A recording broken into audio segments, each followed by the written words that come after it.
23 โมงเนาะ23 โมงตรงเนาะ23 โมงตรงหา23 โมงครึ่งในการหอบนี้เดี๋ยวค่อยจะมาแบ่งปันในการเข้าตลาดเฮาเนาะซึ่งงบ200นี่เราจะเก็บกำไรบ่หลายดอกเนาะจาก20-30%ก็พอแล้วเนาะบ่หลายเนาะตลาดมันบ่งามแท้ๆเนาะโอเคคันบ่ไหวเฮาก็บ่ต้องฝืนคันว่าเขาได้ก็จะแนะนำให้น้องไปนำและส่วนในการออกออเดอร์เขาเด้อค่อยจะอธิบายไปนำเด้อมันเด้อไอ้น้องก็พยายามเรียนรู้นำกันบ่เข้าใจแม่นให้ถามช่วงท้ายเนาะเดี๋ยวเฮาจับตาเบิ่งว่าค่อยจะเฮ็ดจังไดจึงจะสามารถอ่าสร้างกำไรได้ถึงอาจจะบ่ได้ก็แต่ค่อยจะเฮ็ดจังไดจึงจะแบบบ่ให้ขาดทุนหลายที่สุดว่าซี่ซะตามแผนเดี๋ยวค่อยจะตั้งแผนไว้แล้วเนาะสำหรับค่อยก่อนที่จะเข้าเทรดทุกคนต้องเข้าใจไปนำกันเนาะทุกๆครั้งที่ว่าก่อนจะเข้าเทรดเนี่ยค่อยจะมีแผนให้กับตัวเองอยู่แล้วเนาะแต่บางอาจจะบ่ได้ขึ้นภาพให้แต่ละคนเบิ่งเนาะไอ้น้องก็โอเคเรียนรู้ไปนำกันเนาะเอาเนาะเดี๋ยวเจี๊ยบจะอธิบายไปนำสำหรับในการบริหารและการเข้าออกออเดอร์เฮาเท่านั้นเนาะเอาเดี๋ยวเป็นแท่งถัดไปเด้อนี่คือเงินของ XRP แล้วกันเด้อเตรียมเทรดมื้อนี้เดี๋ยวเฮามาตีโซนก่อนในจุดนี้เนาะในจุดนี้ถือว่ายังบ่สามารถทะลุขึ้นไปได้เทื่อได้เบิ่งแนวโน้มตลาดเนาะมันจะสามารถดันราคาขึ้นไปถึงบ่เพราะว่าหลังจากที่จุดนี้เนาะเทกันลงมาตามในโซนนี้เนาะโอเคเนาะในโซนนี้ทะลุขึ้นไปเนาะจุดนี้นะมันอาจจะสลับซับซ้อนกันแน่เด้มันอาจจะบ่อยากงามบ่ได้เนาะตามที่เฮาเบิ่งมันอาจจะบ่อยากงามบ่ได้ตามที่เฮาเบิ่งเนาะแต่ว่าเฮาก็ต้องยอมรับออเดอร์ที่เฮาตัดสินใจเข้าก็คือต้องทุกอย่างที่เจียมเข้าเจียมก็มีเหตุผลของเจียมเด้อเอ้าเนาะเดี๋ยวเฮาจะเบิ่งกันมื้อนี้เนาะมื้อนี้นี่จะมีแฮงขายกดราคานี้ลงมาเนาะกดแท่งนี้ถือว่าเป็นแท่งแดงเลยในตอนนี้แต่บริเวณนี้ก็เป็นฐานคือกันเนาะในจุดนี้เนาะมื้อนี้เด้อมื้อนี้นี่เฮาจะขอตามซื้อขึ้นไปก่อนเด้อจะขอตามสลับเด้อมื้อนี้ขอตามซื้อเนาะมื้อนี้ที่สาเหตุที่เจียมเลือกซื้อเนาะเจียมเบิ่งจากอดีตมาเด้ออดีตมันในจุดนี้เนาะบริเวณนี้เนาะนี่บริเวณนี้ที่อดีตเมื่อกี้นี่แหละเนาะในโซนนี้เจ้าเนาะถือว่ามันจะเป็นแท่งที่ว่าสลับกันเด้อ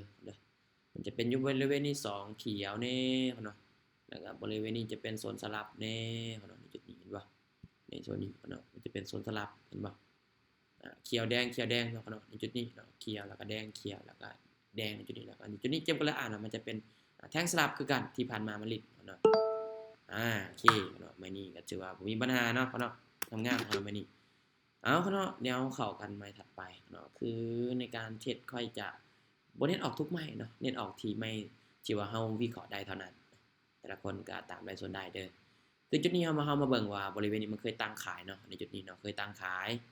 เพราะฉะนั้นแล้วเนาะเดี๋ยวเฮาต้องเบิ่งทีนึงมื้อนี้นี่โอเคตามซื้อไปก่อนเลยเจ้ามื้อนี้ขอตามแนะนำเด้อมื้อนี้เจมขอตามซื้อเนาะขอตามแนะนำไปก่อนเพราะว่ามันทะลุตัวนี้ขึ้นไปแล้วเนาะในจุดนี้เนาะคือเจมก็เบิ่งก็ถ้าอาจารย์ออเดอร์บ่ทันนักเรียนบ่ทันโอเคสัญญาณจากซ่านี่เด้อขออภัยเดี๋ยวเจมจะเอิ้นให้ไวกว่านี้มื้อนี้ก็ออเดอร์บ่ทันในเน็ตอาจารย์ช้าแม่นๆขออภัยเด้อเดี๋ยวจะรีเฟรชก่อนมื้อนึงบางทีหลายรอบนะสัญญาณจะช้าบางทีเจมเอิ้นจะช้าเนี่ยเนาะขออภัยเด้อคนเดี๋ยวรอบหน้าจะเอิ้นให้ไวกว่านี้โอเคเนาะเอ้าแต่ละคนก็คันยอมรับได้ก็เทรดนำเด้อบ่ได้ก็ให้เบิ่งเป็นแนวทางเอาเนาะโอ้เนาะสัญญาณโอ้กราฟบ่สะเทือนเลยเนาะสัญญาณจากซ่าๆนี่เด้อเด้อโอเคมื้อนี้วินเนาะเมื่อกี้นี้วินเด้อเด้อเมื่อกี้นี้วินเด้อเด้อโอเคครับเนาะเอ้าเดี๋ยวเบิ่งกันมานี่เนาะชื่อว่าแท่งนี้เนาะชื่อไว้เนาะเป็นแท่งที่ว่ากลืนกินเลยเจ้าในตัวนี้เจ้าโอ้แต่ว่ายังบ่สามารถทะลุฐานที่เป็นแนวรับด้านลุ่มแต่มื้อนี้เฮาตามซื้อเด้อมื้อนี้ขอตามซื้อเด้อเด้อมื้อนี้ขออนุญาตตามซื้อเด้อเด้อออกซุมเจ้าบ่ว่าเนาะสัญญาณอินเทอร์เน็ตซุมเจ้ามันจักซ่าที่สุดเจ้าเดี๋ยวเบิ่งนึงก่อนเนาะโอ้ยคนเดี๋ยวขอย้ายหม่องก่อนบ่ได้แล้วนี่สัญญาณซ่านี่ซุมเจ้าเอ้ยไอ้น้องอันได้ยินเสียงบ่ตอนนี้ได้ยินเสียงบ่ซุมเจ้าตอนนี้โอ้คนเนาะสัญญาณซ่าขนาดเลยกดบ่ออกซ้ำคนเนาะขออภัยทุกคนเนาะกดบอกอะดิ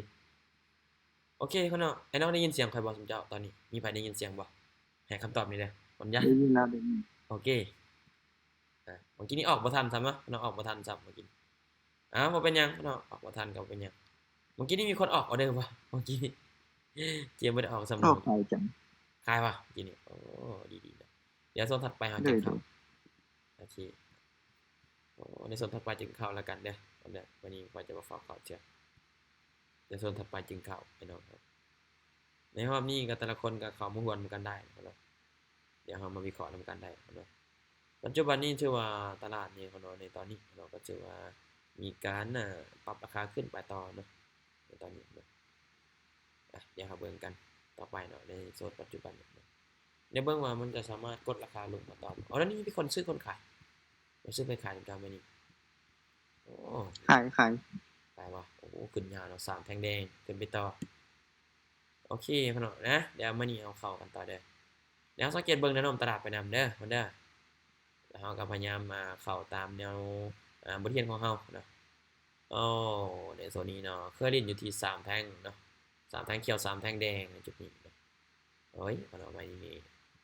เดี๋ยวค่อยขอตามแนวโน้มเลยมื้อนี้ตามชื่อเด้อมื้อนี้ตามชื่อเด้อคนเด้อแต่ละคนเก็บเอิ้นไว้อยู่เนาะมันเนาะมื้อนี้จุดนี้เป็น3แท่งเขียวเนาะแล้วบริเวณนี้ก็มันจะได้ก่อน ตื่นคือตอนเช้าบ่ ตอนเช้านี้ได้เข้าร่วมบ่ตอนเช้านี้ เข้าจะมีกับตอนไว้ โอ้ยวันนี้เป็นสัญญาณจากซ่าเว้ยสัญญาณจากซ่านึงก่อนเนาะวันนี้เราตามซื้อกันเนาะเพราะเขาตามโซนเก่าในจุดนี้เป็น3เขียวเนาะเป็น3แดงจุดนี้ก็คือกันเตรียมอ่านมันจะเป็น3แท่งแต่บ่ลิ้นให้นะครับเนาะลิ้นเป็นแต่2แท่งเขียวแล้วก็ลงมาต่อ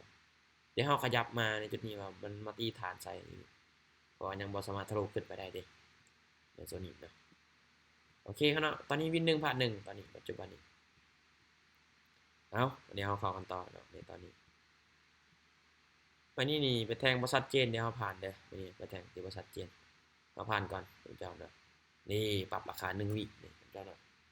เออค่อยจะไปออกทันเนาะวันนี้อันนี้แหละเฮาจะบ่เข้าดีแล้วบ่เข้า ขายได้อาจารย์ขายเด้อได้ออกบ่ ในนี้เดี๋ยวเบิ่งมันจะเป็น3แท่งบ่หรือมันจะเล่นคู่มื้อนี้ มื้อนี้บ่ได้ออกซ้ำมื้อนี้โอ้ยเอ้าบ่ได้ออกก็บ่เป็นหยังเนาะปัจจุบันนี้ก็ถือว่ายังเป็นแดงอยู่เดี๋ยวเสียซอยเด้อเดี๋ยวเสียซอยลงมายาวขนาดนี้เลยคันข้อยเมื่อกี้นี่ข้อยอยากซื้อเด้อเมื่อกี้นี่อยากซื้อนึงแต่บ่ได้ออกเนาะเนาะคล้ายๆกะดีใจนำเนาะเก่งหลายเนาะโอเคเนาะเดี๋ยวเฮาวิเคราะห์กันใหม่เด้อปัจจุบันนี้ถือว่ายังไถลงมาต่อจ้องอยู่ตอนนี้โอ้ไถลงมาต่อเรื่อยๆนี่เนาะตอนนี้เนาะนี่เนาะบริเวณนี้เป็น3บริเวณนี้เป็น2เป็น3เอ้าจุดนี้เนาะเกิดมีการจงใส่ราคาบ่ดุลเรียงกันมื้อนี้ขายมื้อนี้ขายเด้อมื้อนี้มื้อนี้ค่อยขายแล้วกันเจ้ามื้อนี้อ๋อมื้อนี้กดโตลงมาเนาะอย่าฟ้าเบรกราคาไว้เด้อลูกเด้ออย่าฟ้าเบรกราคาไว้ซื้อไว้โอเคเนาะมื้อนี้ขายเนาะขอน้องมื้อนี้ขายตามแนวโน้มตลาดเลยเจ้าอ๋อมื้อนี้สิเบรกราคาไว้แล้วเนาะเมื่อกี้นี้เฮาวิเคราะห์เป็นแข้งเขียวเนาะจุดนี้ได้มีการปฏิเสธราคาลงมาเนาะโอ้ยานแท่งนี่จะพักตัวเนาะอันนี้เบิ่งว่าสามารถกดตัวลงมาได้บ่จุดนี้เนาะ3 2 1จึกบ่1โอเคเนาะเชื่อบ่ได้เนาะพักตัวให้พอจะกระเทินบ่เนาะ บ่วินธรรมอาจารย์ขอพักกันเด้อ8เหรียญแล้วมื้อนี้ โอ้ออินเลยว่ะบ่อันนี้มันบ่วินเลยพลาด แม่นดีแล้วเนาะแต่ละคนก็เซตตัวเองไว้เลยเด้อโอ้ อาจารย์มื้อนี้ก็กำไรหลายแล้ว30เหรียญ โอ้ดีแล้วพักผ่อนเด้อต่อกำไรหลายๆพักก่อน จับ โลด เป้าแล้ว ดีแล้วเอาเดี๋ยวโซนถัดไปจึงเข้าเนาะเอ้ยเนาะมันจะเปลี่ยนแปลงช่วงท้ายๆนะเวลาเฮาเอิ้นเข้าออกเดินนะมันจะเปลี่ยนแปลงช่วงท้ายๆเลยสุดยอดเนาะมันจะเปลี่ยนแปลงช่วงท้ายๆเดี๋ยวค่อยเบิ่งก่อนเนาะในตอนนี้ปัจจุบันนี้ก็ถือว่าแห่งขายกดโตลงมาแล้วในตอนนี้เนี่ยเบิ่งแท่งนี้ แท่งนี้ลงยาวขนาดเนาะแท่งนี้เนาะแท่งนี้ลง ซื้อย าว ออกขายก็ตัด ก็ซื้อขายซื้อว่ะเดี๋ยวเบิ่งแท่งนี้เดี๋ยวเบิ่งแท่งนี้เด้อเด้อปัจจุบันนี้ข่อยยังเข้าพาอยู่เนาะโอ้ตามฐานแล้วเด้อเนาะเดี๋ยวเบิ่งอีกนะนิดนึงมันจะลงมาหาใช่แต่ว่านิ่งเนาะลงมาแล้วนิ่งในโซนนี้ลงมานิ่งในโซนนี้เด้อโอเคแต่ขนมมานี่เด้อนี่เนาะขนาดเบิ่งจากรูปแบบของตลาดที่ดินแล้วโอเคไม่นี่นะเนาะไม่นี่ซื้อเด้อไม่นี่เตรียมซื้อแล้วกันเนาะไม่นี่ วันนี้ขอเขาซื้อแล้วกันเด้อวันนี้ขออนุญาตตามซื้อเนาะสัญญาณค่อยนี่ยักซ่านี่เด้อสุเจ้าเด้อสัญญาณเกมยักซ่านี่สุเจ้าเพราะว่าเนาะเนื่องจากใส่หลักเก่าบ่ฮู้ว่ามันเป็นย้อนหยังก็บ่จักกันแต่ว่ามันสัญญาณซ่าเนาะมื้อนี้สาเหตุที่เลือกซื้อเนาะเนื่องจากลงมาตามฐานเนี่ยครับแล้วก็มีการปฏิเสธราคาขึ้นไปเจ้าในจุดนี้เจมก็เลยว่าเขาซื้อเนาะมาเบิ่งเนาะมื้อนี้เนาะนิ่งไว้ก่อนในโลกเด้อ3 2 1โอเคโอเคเนาะนี่เนาะเนาะถือว่ามื้อนี้งามๆเนาะโอเคเนาะถือว่าเน้นรอถ่ายแล้วจับจังหวะเอาเด้อต้นทุนเขาหน่อยเนาะต้นทุนเขาหน่อยเอาพยายามเซฟ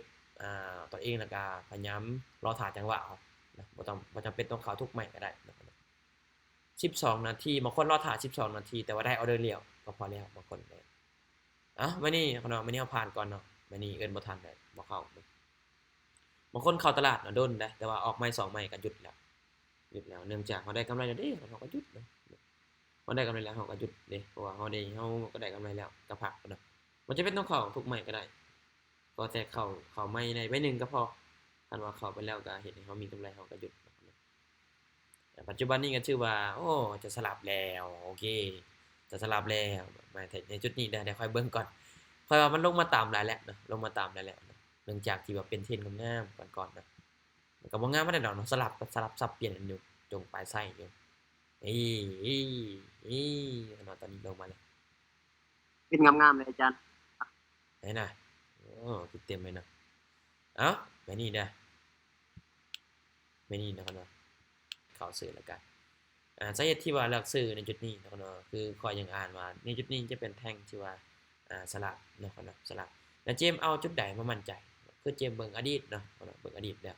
เบิ่งอดีตที่มันลิ้นเมื่อกี้นี่แหละเนาะในโซนนี้นะในโซนที่เอาเข้าเนี่ยเนาะในตอนนี้โซนเมื่อกี้นี่แหละจุดนี้เนาะเจมก็เลยว่าเข้าตามโซนเก่ามันละกันทีมลิ้นในตอนนี้เนาะมันเมื่อกี้นี่แหละเนาะเจมก็เลยว่าเข้าตามที่มันลิ้นเมื่อกี้นี่เลยเนาะก็เลยว่าเข้าซื้อโอเคเนาะงามๆเนาะก็เนาะมื้อนี้ก็ถือว่าเป็นไปตามที่อันนี้วิเคราะห์ไว้เลยเนาะมื้อนี้เนาะ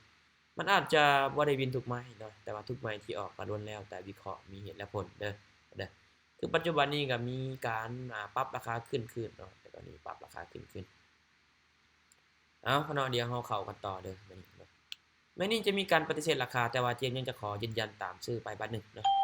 มื้อนี้ขออนุญาตตามชื่อไปเด้อมื้อนี้เนาะจะมีการปฏิเสธราคาลงมาในส่งท้ายแต่มื้อนี้ยังขอยืนยันตามชื่อไปก่อนนะเนื่องจากแท่งนี้เนาะเจมอ่านว่าจะเป็น3แท่งเขียวในจุดนี้เป็น3พี่น้องเนาะมันพอมันขึ้นไปฮอดราคา1จั่มนี่เนาะ1จั่ม4980นี่เนาะก็คือว่าราคาบริเวณนี้เขาเจ้าตั้งขายเนาะในจุดนี้เนาะก็คือยังห่างที่ว่ามันจะขึ้นไปเติมเต็มไส้ในจุดนี้ก็เลยว่าเข้าซื้อเด้อในโซนนี้ว่าเบิ่งว่ามันจะสามารถเป็น3แท่งได้บ่เด้อในโซนนี้เนาะปัจจุบันนี้ก็ถือว่ายังเป็นแท่งแดงเนาะ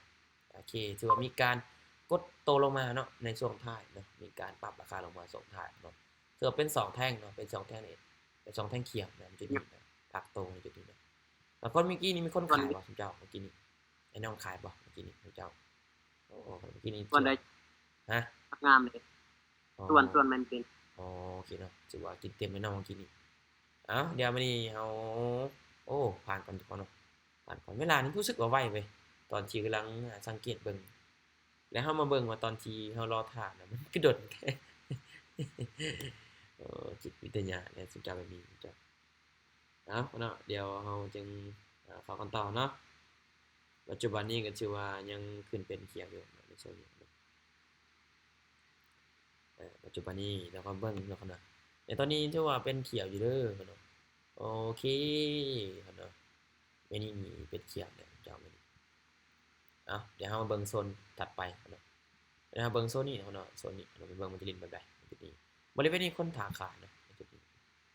นี้คนถาขายเดี๋ยวเบิ่งว่าในโซนนี้มันจะสามารถขึ้นไปฮอดไซด์เด้อแท่งนี้เนาะไม่นี่ซื้อนะเนาะไม่นี่ค่อยขอเขาซื้อแล้วกันไม่นี่ค่อยขอเขาซื้อแล้วก็เนาะโอ้โหแล้วก็เนาะถือว่ามีการปรับเปลี่ยนในโซนท้ายเนาะเจ้าในจุดนี้เนาะค่อนข้างว่าวาดเสียแน่เป็นโซนนี้เจ้าแต่ว่าเฮาตามซื้อเนื่องจากเจมเห็นว่าแท่งตัวนี้เนาะแท่งตัวนี้นี่ เกมอ่านว่าไทยนี่นะคุณเจ้าเนาะมันขึ้นไปแล้วเนาะมันขึ้นไปเป็นเขียวในจุดนี้เนาะลงมาเป็นแดงเนาะลงมาเป็นแดงเลยที่แรกนะเจมว่าจะเห็นมาดริดเป็นคู่เนาะแต่มันมีการเปลี่ยนแปลงในช่วงท้ายๆเนาะมีการเปลี่ยนแปลงช่วงท้ายในอันนี้ออเดอร์นี้ก็บาดเจ็บคือกันเนาะย่านมันแบบมันลงมาเป็นแดงในช่วงท้ายนะย่านมันเป็นคู่เนาะแต่ว่าก็ยังขึ้นไปได้เนาะโอ้ถือว่าแฮงซื้อนี่ก็ยังมาเต็มเนาะในโซนนี้เนาะถือว่ายังมาเต็มอยู่ในจุดนี้เนาะเอ้าพี่น้องโอ้ถือว่าในจุดนี้เนาะแฮงซื้อยังกดราคาขึ้นไปต่อเจ้าโอเคพี่น้องเดี๋ยวเราเข้ากันต่อมานี่เด้อต่อมานี่เจ้าปัจจุบันนี้ก็ยังขึ้นไปอีกเนาะยังบ่ทันขึ้นไปฮอดฐานแนวต้านด้านเทิงเนาะมื้อนี้เฮาตามเทรนตลาดเฮาตามซื้อไปเลยเด้อมื้อนี้เฮาตามเทรนตลาดมื้อนี้เฮาตามซื้อไปก่อนเนาะในจุดนี้เนาะเฮาตามซื้อไปเลยเนาะเฮาตามเทรนตลาดไปก่อนเพราะว่ามันเป็นโซนขาขึ้นเนี่ยซุมเจ้าเนาะอยากบ่อยากคนขาซื้อนี่จะหลายอยู่แล้วมื้อนี้ก็เลยว่าเขาซื้อเด้อมื้อนี้เขาซื้อในจุดนี้วิเคราะห์ไอ้น้องวิเคราะห์คือกับข่อยบ่หรือว่าแตกต่างกันบ่ซุมเจ้าก็ลองให้คำแนะนำเบิ่งเนาะแต่ละคนวิเคราะห์คือกันหรือแตกต่างกันเนาะมื้อนี้ พนมครับเขาส่วนตลาดปลาแจ๊บเลย อ๋อไม่นี่ขายบ่ไม่นี่ขายบ่แม่นว่ะตัวตลาดปัจจุบันนี้ขึ้นไปงามๆเนาะเดี๋ยวเบิ่งแท่งนี้ถ้ามันขึ้นไปบ่ทันวิดเส้นสีม่วงที่ค่อยตีไว้นี่เขาจะขายต่อจะขายลงมาเพราะว่ามันยังดิ้นในระดับนี้เนาะเดี๋ยวค่อยมาสังเกตเบิ่งโซนนี้เด้โซนที่ผ่านมาที่มันเคยตั้งโอเค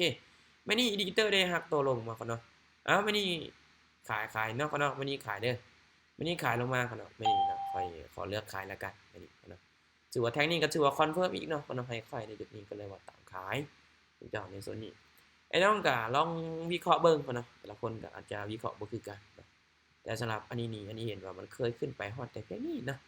ว่าเพียงนี้แล้วแท่งนี้ก็คอนเฟิร์มเนาะเป็นแท่งแดงเนาะในโซนนี้เชื่อบ่งบอกว่าคนถาขายนี่หลายเจ้าในโซนนี้เห็นว่าในจุดนี้ก็เคยขึ้นไปก่อนเนาะเป็นแดงแล้วก็ลงมาเรื่อยๆเนาะนี่จุดนี้ขึ้นไป2เขียนลงมาในจุดนี้ขึ้นไปจำกรอบราคาแล้วก็ลงมาเป็นแดงเจ้าในโซนนี้เนาะในยูนี้ตัวนี้มีแฮงซื้อเนาะยูราคาขึ้นไปเนาะในจุดนี้ในช่วงท้ายเนาะจะมีแฮงซื้อมีราคาขึ้นไปช่วงท้ายเนาะโอเคเนาะเดี๋ยวเฮาไปกันต่อเนาะต่อเด้อต่อเดี๋ยววันนี้เฮาจะไป7เหรียญแล้วกันเนาะวันนี้จะบ่ขอขึ้นเงินขึ้นเนาะวันนี้ไป7เหรียญแล้วกันมื้อนี้เนาะเฮาก็ตามขายต่อเด้อมื้อนี้เจมขออนุญาตตามขายแล้วกันมื้อนี้เนื่องจากเจมเบิ่งว่าตลาดในโซนอุ้ยแต่ว่ามีแฮงซื้ออยู่ราคาขึ้นไปช่วงท้ายเนาะคือวังกี้เนาะหลังจากที่เฮาเบิ่งจากโซนนี้เนาะในราคานี้เนาะมันปรับตัวขึ้นค่อนข้างว่าขึ้นไปตามโซนที่มันเคยรีดเด้ในราคานี้เนาะปรับราคานี้ถือว่าขึ้นไปตามแล้วเนาะตัวขึ้นฮอตนี้เนาะยังแต่โซนถัดไปยังบ่สามารถที่ว่ามันจะขึ้นไปต่อได้และทั้งนี้ก็ยังมีแห่งขายกดตัวลงมาอีกเนาะในโซนนี้ก็ขอเลือกตามขายเด้อวันนี้ก็ไป7เหรียญเนาะไป7.25เนาะเดี๋ยวเบิ่งว่าแท่งนี้จะสามารถเป็นแดงงามๆนะครับเดี๋ยวบ่เนาะโอเคเนาะก็เนาะชื่อว่าแม่นี่ชื่อว่าบินมาเนาะชื่อว่าเป็นแท่งแดงอยู่เนาะโอ้ในงบ200นี่ไม่ได้กำไรมา100กับ4เหรียญนี่ก็จะได้ผักได้เนาะวันนี้สรุปแล้วเนาะในการเทรดในรอบนี้เนาะกำไรอาจจะได้บ่หลาย ตัวซอยว่าเขาต้องการซื้อหรือขายอะนะเขาเล่นตัวซอยแนวใด คันว่าตัวสวยมันเบิ่งบอกสิวะแม่นบ่ แม่นโอเค ๆแม่นอันนี้ใช้ในการตัวซอยบ่เป็นนะ ที่ครับก็คือตัวสวย โดย ที่ โด เบิ่ ย ง แม่น อ๋อโอเคคือตัวนี้เนาะคือเจมเทรดเด้อเจมอันที่1เนาะภาพรวมตลาดสำคัญเด้อก็คือพวกฐานนะครับแนวต้านคันในต่อเมื่อว่าอินดิเคเตอร์มันใช้บ่ได้ผลแล้วเฮามาเบิ่งภาพรวมตลาดมาตีฐานนะครับแนวต้านมาตีฐานเอาเลยมาตีฐานว่าในช่วงที่ว่าเฮาเข้าในตอนนั้นน่ะมันจะมีฐานนะครับแนวต้านหลายปานใดแล้วมันอยู่ใกล้กันหลายปานใดกับแท่งเทียนที่เฮาวิเคราะห์จะเป็นจังซี่ส่วนอินดิเคเตอร์จะเป็นส่วนหนึ่งของการวิเคราะห์ซื่อๆเด้อนะคือเจมจะบอกทุกครั้งเลยเนาะอินดิเคเตอร์เป็นเพียงส่วนหนึ่งเจมให้เพียงแต่10-20%เท่านั้นเนาะในการเอามานำใช้เนาะเจมบ่ได้ให้หลายได้และอันที่2นะอย่าภาพรวมเอาจังซี่นี่มาเบิ่งเอาเนาะมาเบิ่งว่าในตลาดที่เฮาเข้าตอนนี้มันเป็นแนวโน้มขาขึ้นหรือแนวโน้มขาลงโอเคเนาะเฮาเบิ่งจังซี่เอาแล้วเฮามาเบิ่งอดีตอดีตก็คือฐานนะครับหน้าต้านเฮาไปตีกรอบราคาเอาเฮาก็บ่ฮู้ว่า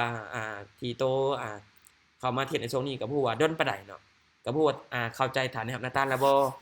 คันว่าเฮาบ่ทันได้เข้าใจก็อยากให้ศึกษาเรียนรู้ก่อนเด้ออยากให้เข้าใจพื้นฐานก่อนก็คือ พวกฐานแฮปต่างๆต้องเข้าใจก่อนอินดิเคเตอร์ใส่ตัวง่ายๆก็ได้ใส่ตัวง่ายๆก่อนก็ได้เนาะใช้ตัวที่พอเข้าใจก่อนก็ได้เนาะเอาว่าจะเป็นRSI บ่ William Picture ก็ได้หรือว่าจะเป็น MACD นะหรือเป็นเทคนิคที่เจียมใช้นี่ก็ได้เนาะก็ลองเอาไปใช้เบิ่งแต่บางมือมันเขาขอถามอีกมันว่าอันโต MACD นะแม่นไซแนวใดเขาต้องเบิ่งแนวใดตัวนั้น MACD บ่โอเคเดี๋ยวค่อยจะอธิบายให้สั้นๆก็ได้นะ MACD MA chord นั่น MACD ในพิมพ์ให้เนาะโอเคคือตัวนี้เนาะเดี๋ยวค่อยก็เคยใช้อยู่พอเนาะค่อยเคยใช้อยู่พอเนาะ MACD ตัวนี้เนาะคือเราสังเกตเบิ่งว่านี่เนาะนี่มันจะเป็นวอลลุ่มแล้วก็จะมีเส้นเนาะที่ว่าบ่งบอกจุดเปลี่ยนจุดตัดกันละกันว่าซี่ซะเนาะคันว่าเส้น2เส้นนี่เนาะเดี๋ยวค่อยจะอธิบายของอันวอลลุ่มก่อนเนาะวอลลุ่มก่อนชาววอลลุ่มนี่มันมีการสีเขียวจังซี่นะแสดงว่าจะเป็นแนวโน้มที่ว่าคนจะถาซื้อนี่เริ่มเข้ามาแล้วนี่มันจะมีคนถาซื้อนี่เริ่มเข้ามาแล้ว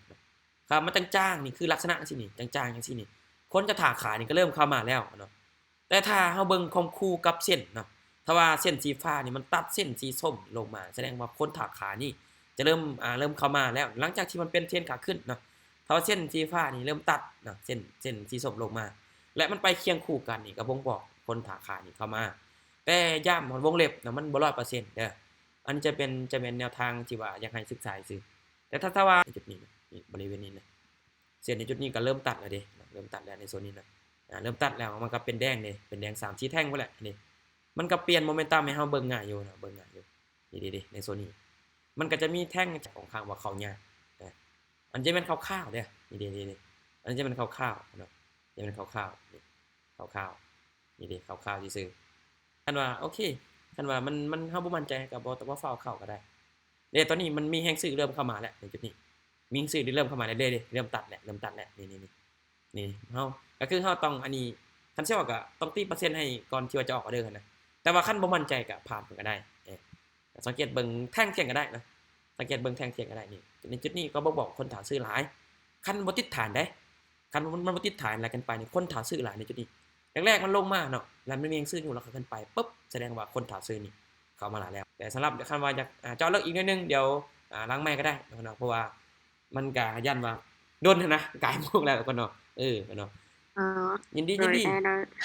ได้ให้คำแนะนำให้เนาะยินดีอยู่แล้วเนาะว่าจะเป็นไผก็ตามเนาะที่ว่าจะเขียนหูให้ทำมันอัน34บ่คนเนาะแม่นบ่34นี่แหละเนาะวันนี้เดือน34กว่าคนก็ถือว่าเฮาจะได้หยุดแต่พักแล้วนะครับนี่เนาะเอาเนาะบางว่าแต่ละคนก็น่าจะเข้าใจแนวทางเนาะเรือไผที่เข้าบ่ทันก็เดี๋ยวเฮาไปเบิ่งในช่องแอปแดงก็ได้เด้อโอเคเนาะนะครับนี่ก็ประมาณนี้แหละเนาะโอเคไอ้น้องก็อยากนอนแล้วเตรียมว่าแต่ละคนก็น่าจะอยากนอนแล้วประมาณนี้เอาเนาะขอบใจทุกคนเด้อที่เข้าร่วมในวันนี้